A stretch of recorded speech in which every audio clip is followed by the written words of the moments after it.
Sindh high court में regular और आईनी बेंचेस में केसेस की समाअत के दायरे इख्तियार का मामला। Chief justice Sindh high court की सरबराही में 2 रुकनी बेंच के फैसले के बावजूद अब हम हल ना हो सका।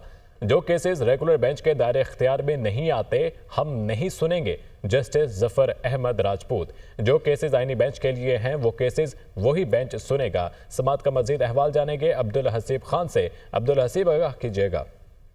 जी बिल्कुल, सिंध हाई कोर्ट में रेगुलर और आईनी बेंचेस में केसेस की समाअत दायर इख्तियार से मुतालिक इब्हाम जो है वो दूर नहीं हो सका। आज भी जस्टिस जफर अहमद राजपूत ने जो है वो जमीनों के मामला, इसके साथ साथ जमीनों पर कब्जा, गैर कानूनी तामीरात और दीगर केसेस को जो है वो मजीद समाअत के लिए आईनी बेंच भेज दिया है। समाअत के आगाज पर जस्टिस जफर राजपूत ने ये रिमार्क दिए कि जो केसेस रेगुलर बेंच के दायरे इख्तियार में नहीं आते वो हम नहीं सुनेंगे। इसके साथ साथ उनका ये भी कहना था कि जो केसेस आईनी बेंच के लिए हैं वो केसेस वही जो है वो मुतल्लिका बेंच सुनेगा। जो वकील थे उनकी जानिब से ये बताया गया कि चीफ जस्टिस की सरबराही में जो अपनी बेंच ने रेगुलर बेंचेस के दायरा इख्तियार से मुतालिक फैसला जो है वो वाज़ेह कर दिया जा चुका है।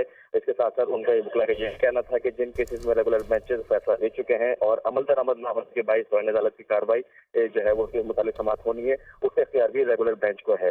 ताहम जो है वो अदालत की जानिब से कहा गया कि कोई तौहीन अदालत का ही केस क्यों ना हो, जो केस आईनी बेंच की कैटेगरी में आते हैं वो वहीं जाएंगे। अदालत ने मजीद केसेस जो है वो मजीद समाअत के लिए जो है आईनी बेंच। ठीक है अब्दुल हसीब, बहुत शुक्रिया आपका।